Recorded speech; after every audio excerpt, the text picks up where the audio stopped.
Olá, me chamo Karina Maire, sou bióloga, especialista em histocompatibilidade pela ABHI e venho, através desta apresentação, trazer um pouco do entendimento sobre o universo do sistema HLA e como interpretar um resultado de tipificação HLA de receptores candidatos a transplante de órgãos sólidos. Então, a imunologia do transplante estuda a resposta do sistema imune quando um órgão ou tecido de um doador é transferido para um receptor. Ou seja, quando um órgão é transplantado, ele é reconhecido como um corpo estranho. E as células do nosso sistema imunológico apresentam esse corpo estranho para as células que são capazes de desencadear uma resposta contra esse antígeno. E essa apresentação estimula a ativação de células T, que irão estimular a produção de células B, formando assim uma resposta complexa, que envolve também citocinas e quimiocinas, tornando isso uma das maiores limitações ao resultado do transplante. E as principais moléculas que estão envolvidas nessas respostas imunes são as moléculas HLA, que fazem parte do complexo principal de histocompatibilidade. Nesse complexo gênico, existem duas classes importantes, que são as de classe 1, que codificam as moléculas HLA A, B e C, e as de classe 2, que codificam as moléculas HLA DR, DQ e DP. Elas são chamadas de moléculas HLA em humanos. E a sigla HLA significa antígeno leucocitário humano, porque foi descrito primeiro em leucócitos. Essas moléculas são expressas nas membranas das células nucleadas em todo o corpo e elas podem ser diferentes de um indivíduo para o outro. Nos órgãos sólidos, as moléculas HLA são expressas nas superfícies das células nucleadas e no endotélio, e são as principais moléculas que podem ativar o sistema imune do receptor, desencadeando um processo de rejeição, pois elas induzem uma resposta mais agressiva contra o órgão transplantado. Porém, elas não são as únicas moléculas envolvidas na rejeição. Existem outros sistemas no órgão transplantado que podem ativar uma resposta imune no receptor. Por isso, mesmo que doador e receptor sejam idênticos a nível de moléculas HLA, há a necessidade do receptor tomar imunossupressão. E como eu falei, as moléculas HLA são proteínas expressas nas membranas de todas as células nucleadas, e antes de fazerem parte de todo o processo de rejeição em transplantes, elas fazem parte da regulação da resposta imunológica.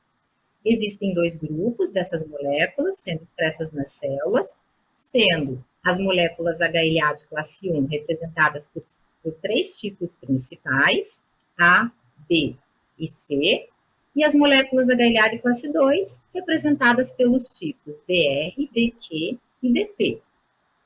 Então, como nós herdamos um conjunto dessas moléculas do pai e o outro conjunto da mãe, nós expressamos nas nossas células duas moléculas de cada locus, assim como estão representadas nessa figura. E o maior problema dessas moléculas são a sua variabilidade.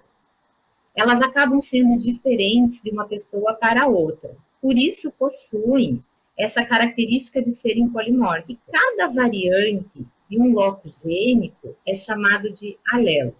Para termos uma ideia, já foram identificados esses números de alelos HLA clássicos na espécie humana, portanto, existe uma grande variabilidade para cada locus. E, embora existam muitas variantes alélicas, esses alelos não estão distribuídos ao acaso, eles têm frequências diferentes nos diferentes grupos étnicos. Por exemplo, apesar de termos um grande número de alelos descritos, isso não significa que todas essas variantes aparecem numa mesma população. E as diferenças entre um indivíduo e outro vão impactar na sobrevida do enxerto. Por isso é de extrema importância avaliar o grau de compatibilidade entre um receptor e doador. Então, como interpretar um resultado de tipificação HLA e como essas moléculas são representadas no laudo? Aqui, como um exemplo, nós temos uma tipificação HLA a nível de média resolução. Cada grupo alélico está representado com uma letra que indica o gene que produz a molécula. No caso aqui, nós temos as moléculas HLA A, B, C, BR e DQ. O asterisco significa que essa molécula HLA foi identificada por uma técnica de biologia molecular. E em seguida, nós temos um código de letras, o código NMDP, que determina as possibilidades alélicas para aquele grupo. Os 2 primeiros dígitos dessa molécula representam um grupo sorológico, lembrando que há muitos anos atrás, essas moléculas eram identificadas apenas pelo grupo sorológico. Então, cada letra vinha acompanhada de um número, e esse número era dado a cada molécula descoberta por testes sorológicos com células e soros. E aqui nesse exemplo, quando analisamos a compatibilidade, nós podemos observar que existem 4 incompatibilidades entre o receptor e o doador, as quais estão destacadas em vermelho. E é por causa dessas diferenças que os receptores inscritos em lista de espera se sensibilizam quando eles recebem transfusões ou já passaram por gestações e transplantes anteriores. Eles podem produzir uma resposta aos antígenos HLA que são diferentes dele, formando assim anticorpos e limitando assim as chances de encontrar doadores compatíveis, ou seja, eles podem se tornar indivíduos sensibilizados aos antígenos HLA. E essa sensibilização acontece da seguinte forma: quando os receptores entram em contato com uma célula, aqui no caso, a célula de um doador, expressando as moléculas HLA na sua membrana, que podem ser diferentes do receptor, devido ao extenso polimorfismo delas.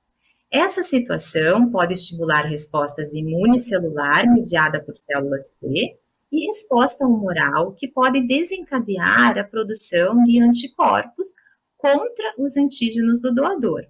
Então, resumidamente, para avaliar a compatibilidade entre doador e receptor, a nível de sistema HLA, é importante verificar a diferença entre os antígenos dos blocos gênicos HLA A, B, C, BR e DQ e verificar a sensibilização do indivíduo através dos exames que permitem identificar a presença ou não de anticorpos anti-HLA pré-existentes. Todos os anticorpos pré-existentes podem causar uma rejeição muito rápida de enxertos vascularizados, pois eles reagem com os antígenos HLA expressos nas células do enxerto. Bom, era isso que eu gostaria de passar para vocês nesse primeiro episódio. Obrigada pela atenção.